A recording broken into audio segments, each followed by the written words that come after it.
Hello everyone, welcome back to another Thomas Wooden Railway review. This review is on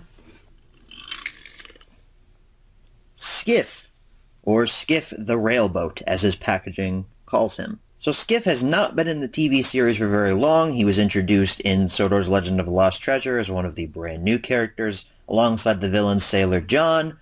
However, Skiff really wasn't a villain in that movie. He was just kind of there as Sailor John's, quote, sidekick. However, after the events of Legend of the Lost Treasure, Skiff was given his own line at Arlesburg and now gives railboat tours. He was repainted and whatnot. And to my knowledge, I don't know if he's appeared since then.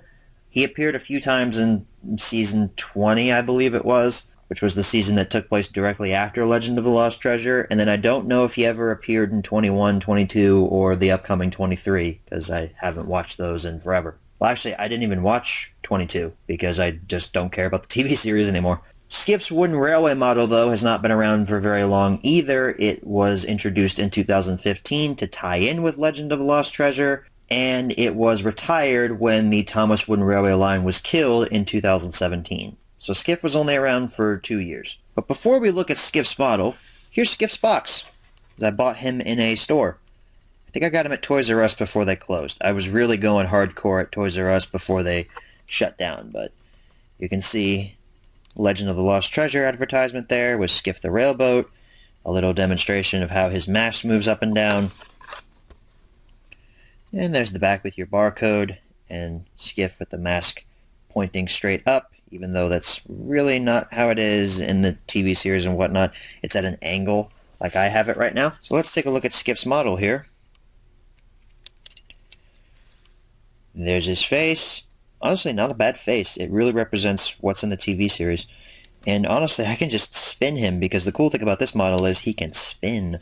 Woo! But I'm not going to do that. The side, not much detailing, just some wood planks represented by lines. Skiff's railboat tours in a very small sign there. I would have honestly wanted that to be a bit bigger. The back, some more wood paneling, detailing. Other side has the same decals. There's your fabric piece to represent Skiff's sail. It's printed on one side, but on the other side, no printing. That's a little bit unfortunate. And as the box told us, the mast can move up and down, so you can put it down like that to make him fit through a tunnel. You can have it up like this, to where it looks like he's sailing. If you point it down like that, you can see the detailing underneath. There's where the people would sit if they were driving Skiff. There you go. Underneath Skiff right there, they couldn't put his name across the bottom because there's a bolt piece that holds his chassis and his top part together.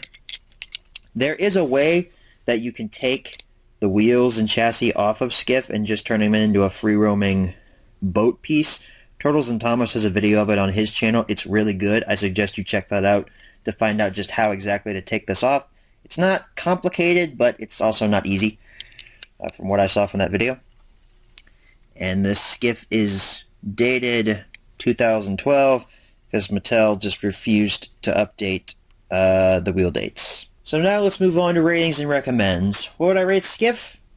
I'd say about a 9 out of 10. I wish the sign on the side earlier that I mentioned was a bit bigger, because it's kind of hard to see. And I have great eyesight, but it's still hard for me to see. He's a little bit too spinny as well. He spins a little too easy there. I would have preferred if they had some kind of like locking mechanism that would keep him from spinning, but then you could unlock it and then you could spin again. I don't know. That's just a personal gripe with me. And I kind of wanted Mattel to figure out a way to make the chassis detachable without you having to do custom work to get it to come off, or completely break a Skiff to get it to come off. I don't know. Maybe they tried it and couldn't figure out how to do it right. I just would have liked if Skiff's chassis was removable. I'm going to be mean and downgrade the rating for that fact. I'm going to give Skiff an 8 out of 10. He's a good model. He represents fairly accurately what you see in the TV series. Just a few minor complaints here and there. Do I recommend Skiff? I'd say he gets a weak recommend. I don't really care much for his character. He's not really necessary in anyone's series unless you really like Skiff's character and you need him for a story or whatnot. He's not essential, but he's kind of cool because of the whole, spinning aspect. So he ekes by with a recommend. So that, ladies and gentlemen, is my Thomas Wooden Railway review on Skiff. Thank you guys so much for watching, and as always, good night, everybody.